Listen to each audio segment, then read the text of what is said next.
Magandang araw mga kaibigan. Isang kwentong muli ang aking ibabahagi sa inyo na tiyak na magbibigay kilig, saya at inspirasyon. Pero kung bago ka pa lamang sa aking channel, ay paki-like po ng video. Paki-click ng subscribe button, pati na rin ang bell icon para lagi kayong updated sa mga paparating ko pang upload.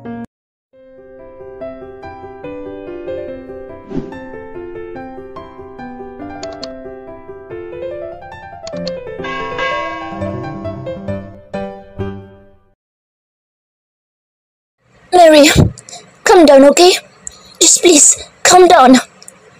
Hindi maganda o gagang sabi ko habang mabilis na sinusuksok ang susi ng kotse para buhayin ang engine nito. I hate him, but I still love him, Angela.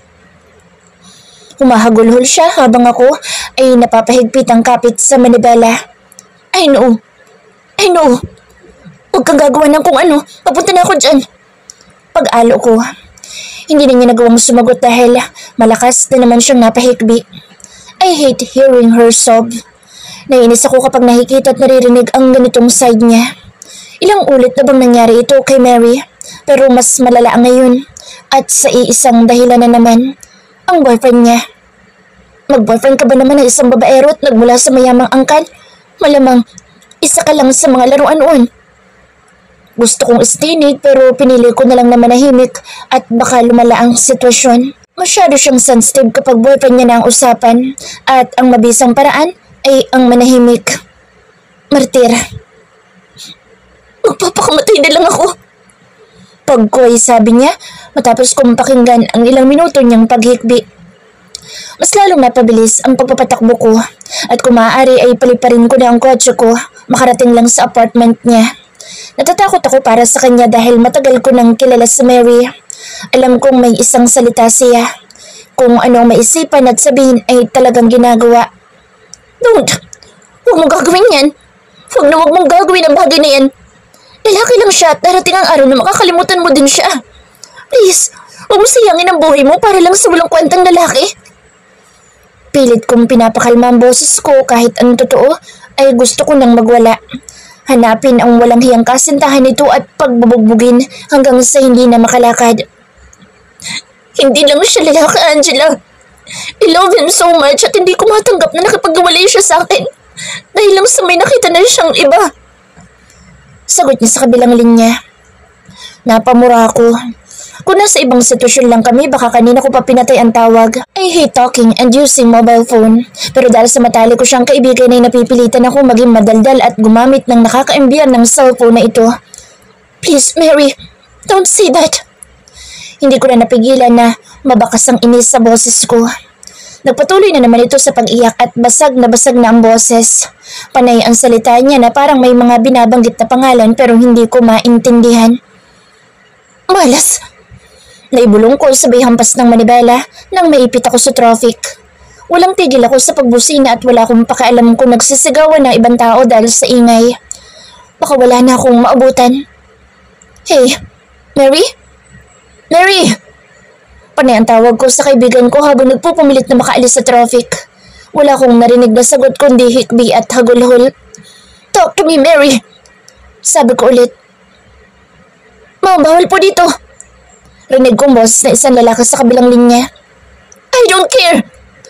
Matiniis na sigaw naman niya. Under renovation pong rooftop kaya bawal pong umakyat doon. Sabi pa ng lalaki. Binundol ako ng kaba habang pinapakinggan ang usapan ng dalawa sa kabilang linya. Isa lang ang laman ng isip ko ngayon at ipinagdarasal ko na sana'y mali ako. Sana'y maling hinala lang. Wala nga akong pakialam. Nagbabayad ako ng tama rent sa apartment ko tapos pag-akyat lang sa rooftop pagbabawalin niyo ako. Asik naman ito.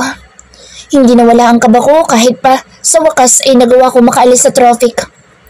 Ang kaninang mabilis kong pagpapatakbo ay doble na ngayon. Alam kong ilang sandali lang ay may hahabol na sa aking mga pulis pero wala akong pake. Wala akong pake kahit pa makulong ako. Ang mahalaga ay masiguro ko ang kaligtasan ng kaibigan ko. Mary, huwag mong papatayin ng tawag, okay?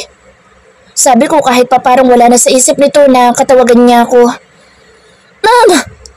Sagaw na lalaki kasabay ng pagkaputol ng linya.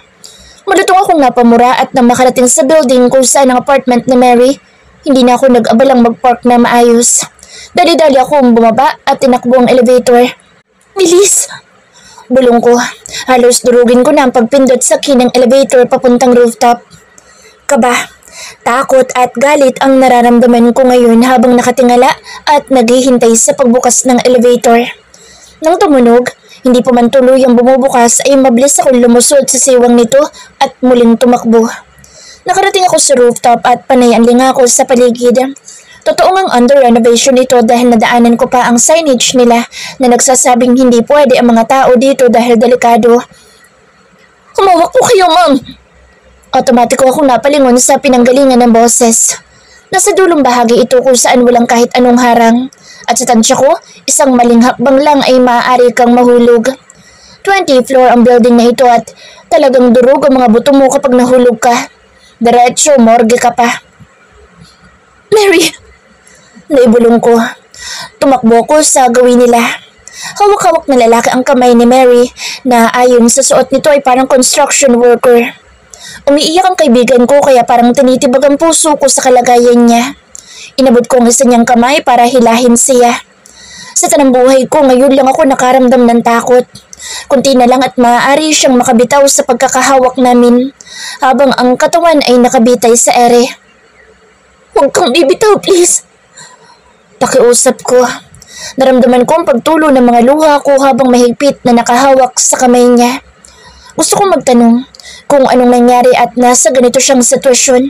Pero hindi ko magawa dahil ang gusto ko lang ngayon, mailayo siya sa kamatayan. Bitawan niyo ako! Gusto ko nang mamatay! Sigaw niya. Pilit na gustong kumuwala sa pagkakahawa ko. Mas lalo ko napaiyak. Nasasaktan sa nakikita kong kalagayan niya. Kaya niya ba talagang sayangin ang buhay niya para lang sa isang lalaki? Para lang sa isang pag-ibig? No, Mary, please. Huwag kang bibitaw. Nakadapa ako sa semento para mas lalong mapahigpit ang hawak sa kanya. Samantalang ang construction worker ay ganoon rin. Bitawan niyo ako! Mas lalong sumigaw si Mary habang humahagulhol at iwinawas-iwas ang kamay niya. Mas lalo din ako napaiyak dahil konti na lang, mabibitawan ko na siya. Paano naman ako, Mary? Ikaw na lang ang pamilya ko. Mas mahalaga ba talaga sa'yo lalaki yun kaysa sa akin? Tayo na lang ang magkakampi sa mundong ito. Pati ba naman ako iiwan mo? Kasabay ng pagpatak ng mga luha ko sa kamay na nakahawak sa kanya, ay ang tuluyan niyang pagbitaw. Mary! Sigaw ko. Para akong nabato habang nakatanaw sa katawan niyang tinatangay ng hangin pabagsak sa unang palapag. Hindi ako nakagalaw. Hindi ako makapag-isip ng tama, lalo na nang baluti ng dilim ang pagbagsak niya. Mariin kong nakagat ang mga labi ko habang pinipilit na isiksik sa sarili ko ang mga nangyari. Nagsitayuan ang mga balahibo ko dahil sa paghampas ng malamig na hangin sa mukha kong luhaan. Ma'am! Lumayo po kayo dito! Wala akong marinig kundi ang malakas na tibok ng puso ko habang patuloy na naririnig ang mga huling katagang narinig kong ibinulong niya bago bumitaw sa pagkakahawa ko. I love you so much, Second Miller. Direk, ayos lang po ba kayo? Nakakunot na akong bumaling sa isang staff na nag-aalala sa harapan ko. Hindi ako sumagot. Nakatuon lang ang tingin ko sa cellular phone na hawak ko. Cellphone ni Mary. Kanina ka pa po tulala. Anya, marasa kong umiling bago muling ibinalik ang tingin ko sa staff. Napapakamot ito sa ulong yumuko. Direk, wala pa po si Sir Second. Informa niya. Napatingin ako sa relo ko. It's 3 p.m. Ang schedule ng shooting ay 1:00. 2 oras na siyang late. Tumango ako bago tumayo. Siniguro kong nasa bulsa ko ang cellphone. Tanging alaala na naiwan sa akin ng nag-iisa kong matalik na kaibigan, kapatid at pamilya. Pack up, sabi ko. Nakita ko pa ang pagtango niya na hindi ko na pinansin. Nagtuloy-tuloy ako sa sasakyan ko na nasa parking lot ng Miller Hotel. Dito ang location ng shooting para sa bagong teleserye ni Second, pero tulad ng nakasanayan niya, hindi siya sumipot. Sakit sa ulo. Mabilis kong pinaandar ang sakyan papunta sa condo unit nito. Isang kanto lamang papunta sa location. Sinalubong ako ng security guard pagkarating ko. Binigay ko ang susi para ipark niya ng maayos ang kotse ko. Hi, Miss Angela. Natutulog pa po si Sir Second. Sabi ng receptionist. Hindi ko ito pinansin. Nagtuloy-tuloy ako sa top floor. Ini-enter ang password niya at pumasok sa kwarto ng barako. Naabutan ko siyang nakahubad sa kama. Tulog na tulog at tanging sa baba lang ang tinakpan ng kumot. Napapailing akong pumunta sa kusina. Kumuha na isang plangganang tubig at ibinuhos sa hubad niyang katawan. Parang isdang nailayo sa tubig siyang bumangon. Pumisik-pisik at nagbabaga ang mga tingin bumaling sa akin. Sanchez! Sigaw niya habang wala pa rin sa sariling tumayo. Tama ang hinala ko. Wala nga siyang saplot ni isa. Hindi ako nagsalita. Pumasok ako sa walk-in closet niya. Kumuha ng semi-formal na damit. Inilapag ko iyon sa couch na nasa harap niya at umupo. Nakadekwatro ako kahit pansandatan niya ay nakalantad na sa mga mata ko. Tinanguan ko siya at itinuro ang banyo. Ayoko, hindi ako maliligo. Hinampo niya. Sa laki niyang tao, ganun siyang umasta. Nanawang lang ito. Go. Walang ganang sabi ko. Mabibigat ang hakbang nito na lumapit sa akin at kumapit sa braso ko. Naupo sa tabi ko. Ayoko nga. Masakit ang ulo ko at isa pa kailangan ba talagang buhusan mo ko ng tubig para gisingin? Pwede namang tapikin na lang ako, di ba? Pagdadaldal niya. Gusto mo ba akong patayin? Mabilis akong tumango dahil sa tanong niya. Hindi ka naman gigising kung tatapikin lang kita dahil tulog mantika ka. Gusto kong isatinig pero tinamad akong magsalita. Nakakapagod, ibuka ang bibig. Padabog siyang tumayo muli. Tiningnan ako ng masama. Nakipagtitigan ako sa kanya. Siya ang unang umiwas kaya nagbunyi ang kalooban ko. Nakakainis ka. Ayoko nga pumunta sa set. At sana sinabi mo agad sa akin na schedule ko para hindi ako nagpunta sa bar kagabi. Litanya niya. Sa pagkakataong ito, siya naman ang sinamaan ko ng tingin. Hindi ako umiwas. Napapakamot sa ulo niyang pinulot ang mga damit na inihanda ko. Ang pangit mo. Asik niya bago tuluyang pumasok sa CR. Isip bata. Habang naghihintay sa kanya, hindi ko na malayang nakaidlip ako. Nalimpungatan ako na maramdamang may naglalaro sa buhok ko.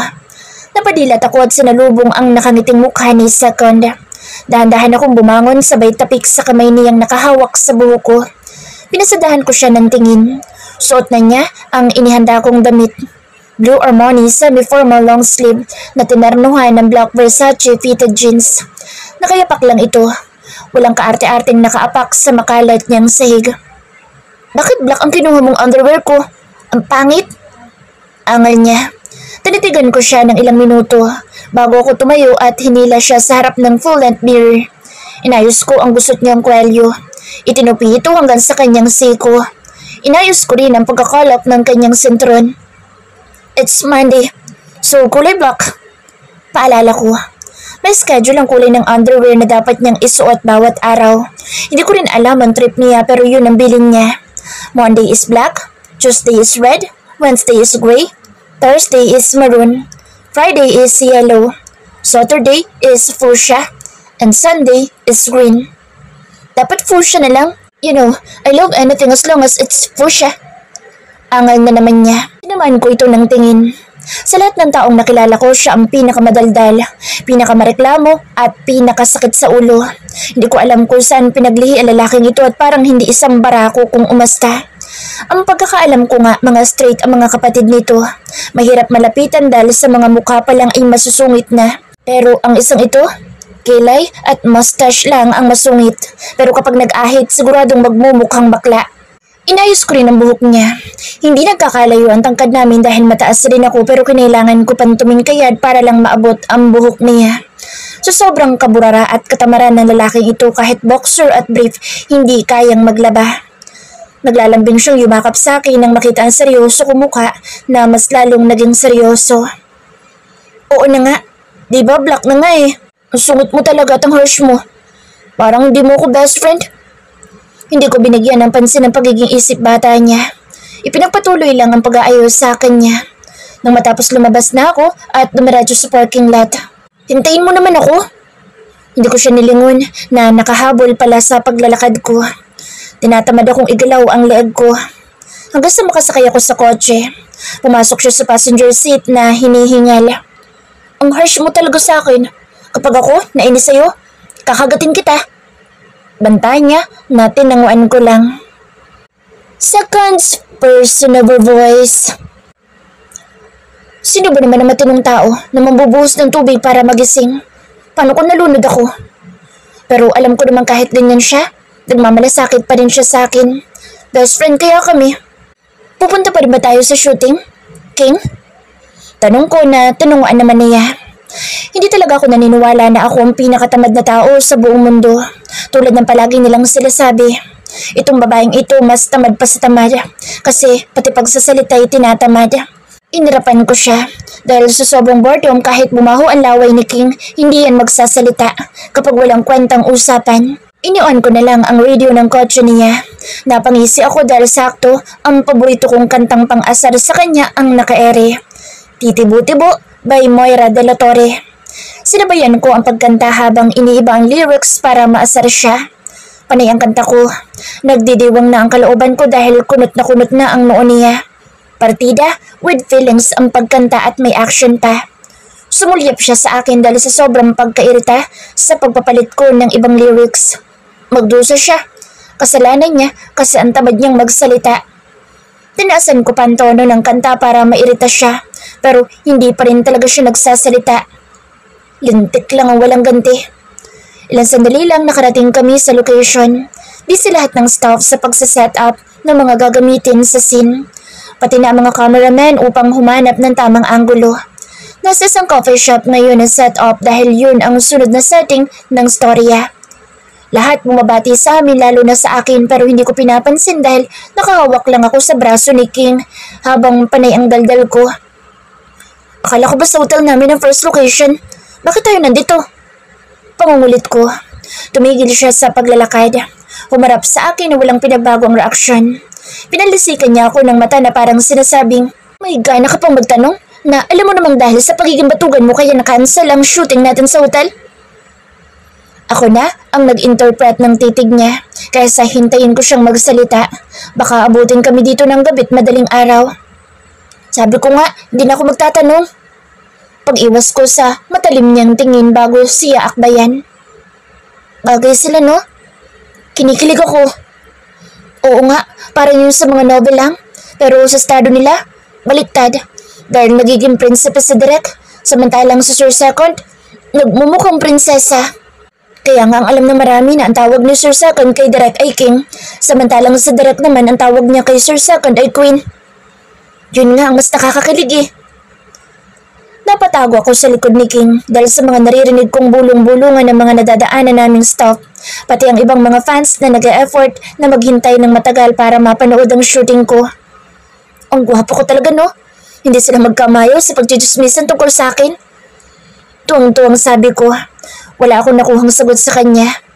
Dumiretso kami sa temporary tent na itinayo sa harap ng coffee shop upang magsilbing dressing room. Nakangiting sinalubong kami ni Ana, ang makeup artist ko at designer. It's good to see you, Sir Second. Salubong niya pero hindi ko pinansin. Akmang hihiwalay na sa akin si King pero mas lalo kong hinigpitan ang pagkakaakbay ko sa kanya dahilan para tingilain niya ako na may malamig na tingin. Pwede bang next time na lang ang shooting? Tinatamad talaga ako. Hirit ko. Bumati ka. Madiing utos niya. Bahagyang binalingan si Ana na naghihintay na bumitaw ako kay Derek. Ayaw. Tanggi ko. Naramdaman ko ang malakas niyang kamay na nakahawak sa braso kong nasa balikat niya. Ayusin mo yung ugali mo. Bumati ka. Pag-uulit niya.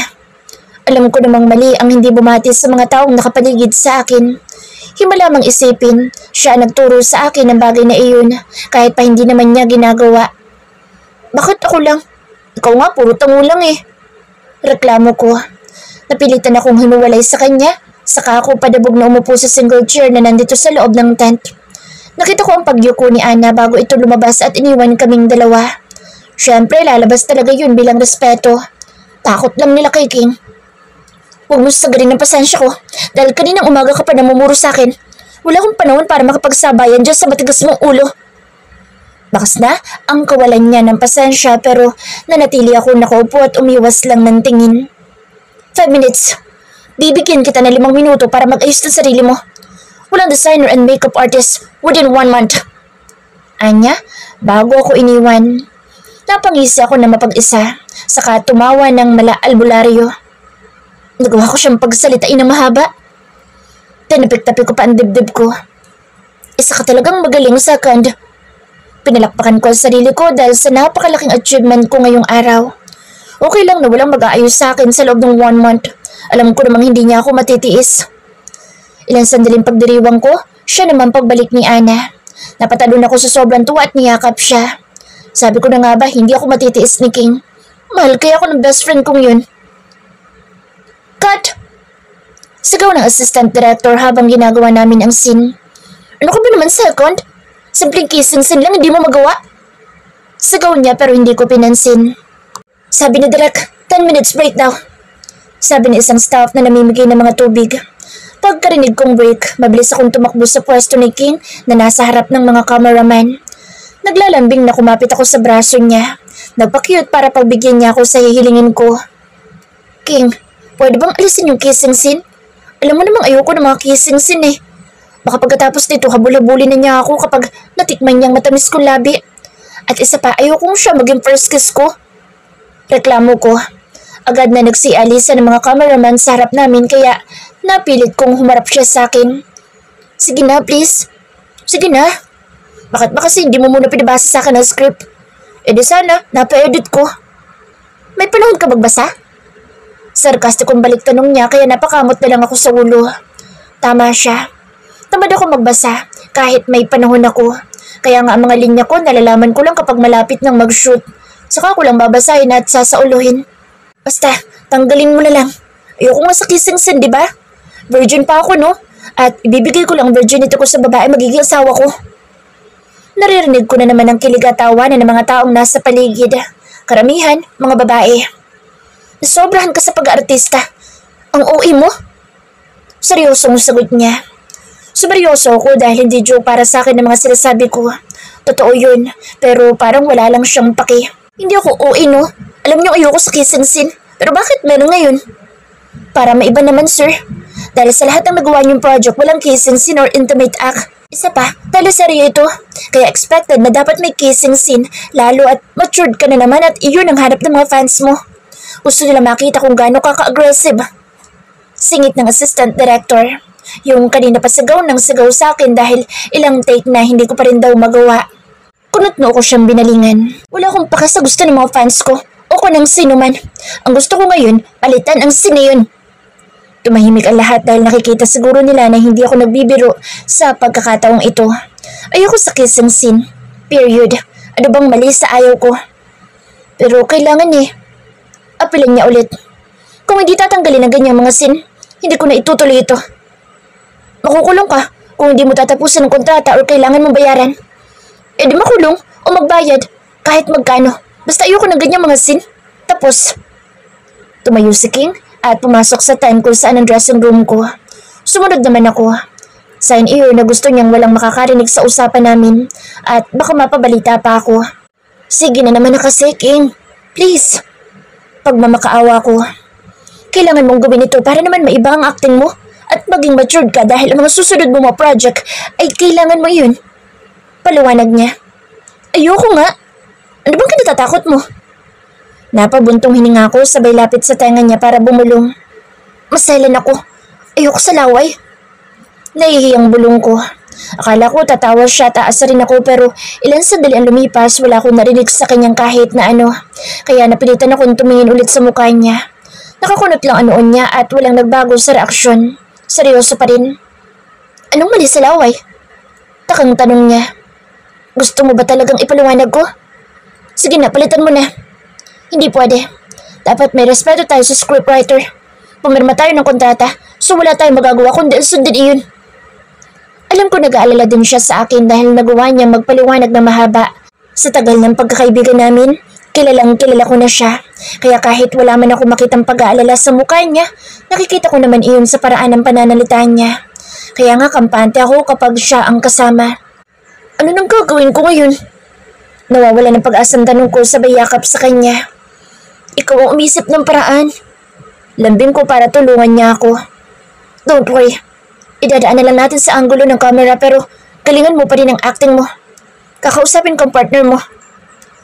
Napahiyaw ako sa tuwa.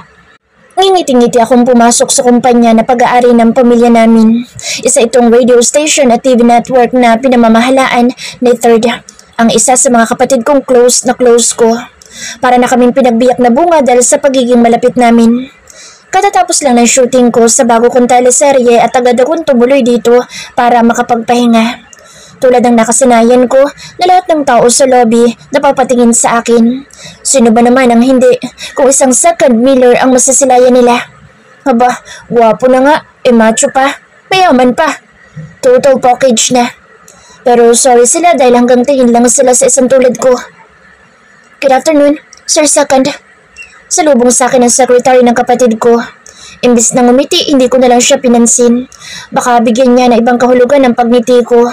Ayoko ng kahit na anong attachment sa mga babae, maliban na lang sa best friend kong si King. Napangiti ako na maalala ang nakasimangot niyang muka. Nakita ko ang pagsimangot nito na hindi ko pinansin.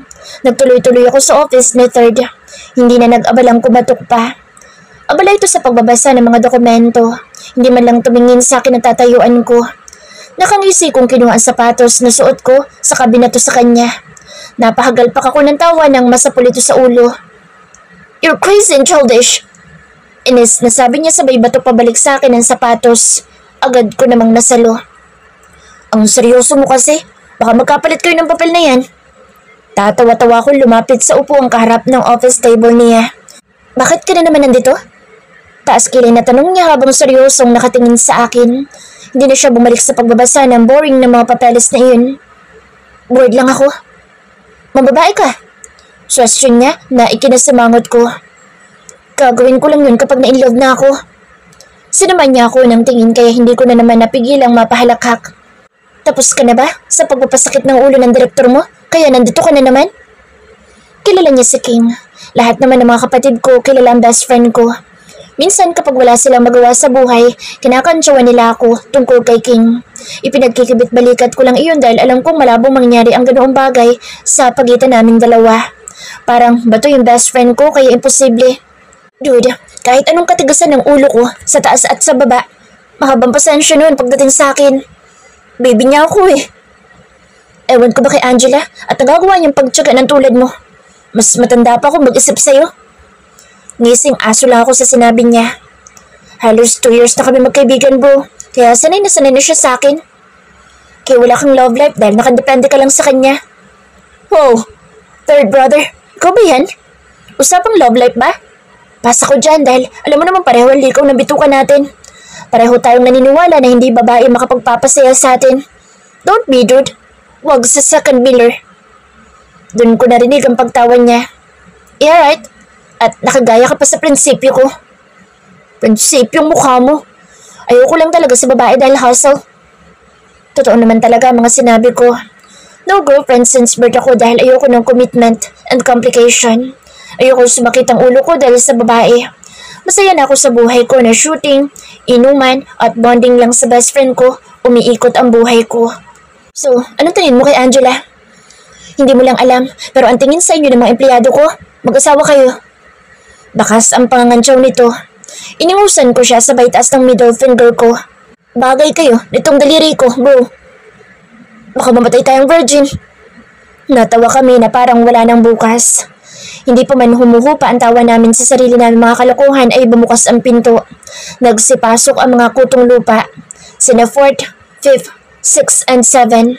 Pare-parehong nakangis ang mga ito maliban kay 4th na walang reaksyon sa paligid. Hey, Queen! Bati nila sa akin sabay na nagtawanan. Ano namang nakakatawa doon? Isa-isa kong nakipag-appear sa kanila. Nagsuupo sila sa couch at humarap sa amin na 3rd. Kaya second, career na career mo talagang ganun pet name ah. Nagmukha kang Reynang may ulo sa baba. Hirit ni 6. Walang masama doon. Ang saya nga eh, para akong prinsesa dahil may mga taga-alaga sa akin. Pagmamalaki ko, wala naman talagang masama sa endearment na iyon. Tinawag akong queen dahil sa maginhawa kong buhay na parang Reynang nasa palasyo na walang ibang ginawa kundi ang humilata at magpahinga kahit hindi naman nagbabanat ng buto. At king naman sa Angela dahil siya ang halos gumagawa ng dapat ay gagawin ko. Inaalagaan niya ako. Siya ang direktor ko, assistant, noni, nanay at lahat-lahat na. Hindi ka na nahiya, kuya?